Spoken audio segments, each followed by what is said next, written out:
சைவ சமயத்தவர்களே விழிப்படைகள். எல்லாரும் கைவிடுகிறார்.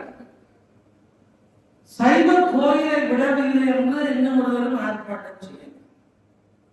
திருக்கீரீஸ்வரத்திலே வளைவை உடைக்கிறார்கள் என்று ஒரு அரசியல்வாதிகளும் இன்னும் ஆர்ப்பாட்டம் செய்ய. திருக்கீரீஸ்வரத்தினுடைய 2 நுழைவாயிலும் சமீபத்திலே வேற்று மதத்தவர்கள் ஒரு சின்னத்தை கொண்டு வந்து இப்பொழுது வைத்திருக்கிறார்கள்.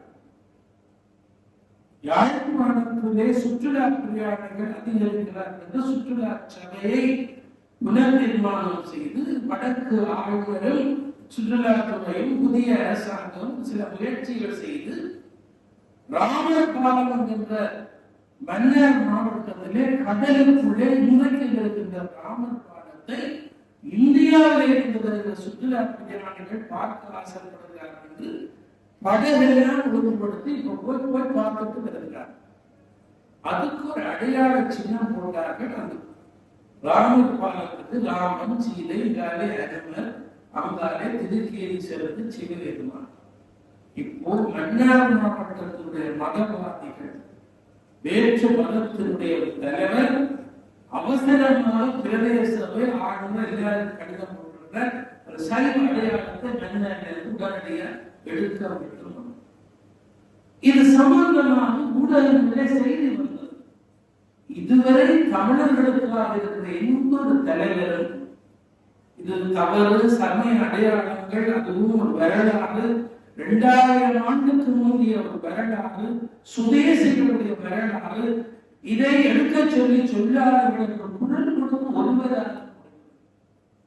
எனக்கு மிகப்பெரிய கவலை, இன்னும் ஜடையம்மாவிடம் மடம் விடவில்லை, இன்னும் தரிசன கொட்டல் நடாதுகின்ற சைவ சான்றோராக இருந்த சுவாமிகளுடைய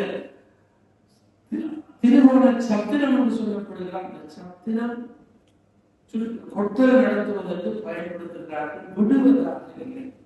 பலாலையிலே ஒரு பெரிய பிள்ளையார் கோயில், கொடியேறு திருவிழா நடந்த கோயில் அப்படியே இன்னும் முள்ளு வேலைக்குள்ள இருக்கிறது. இதுக்கு யாரும் ஆர்ப்பாட்டம் செய்ய மாட்டார். ஏன் சைவ சமயம்? ஏன் சைவ சமயம்? நான் பௌத்த மதத்திற்கு எதிரானவன் இல்லை. ஆனால் புலியாக கொண்டு வந்து பொதுமக்களுடைய காணலிலே பௌத்த சின்னங்களை கட்டாயப்படுத்தி வைப்பது என்று நான் மிக கவலைப்படுகிறேன். நயினாதீவு பீடாதிபதியுடைய அறிக்கையும் அவருடைய முயற்சியும் உண்மையிலே பாராட்டக்கூடியது. அந்த பௌத்த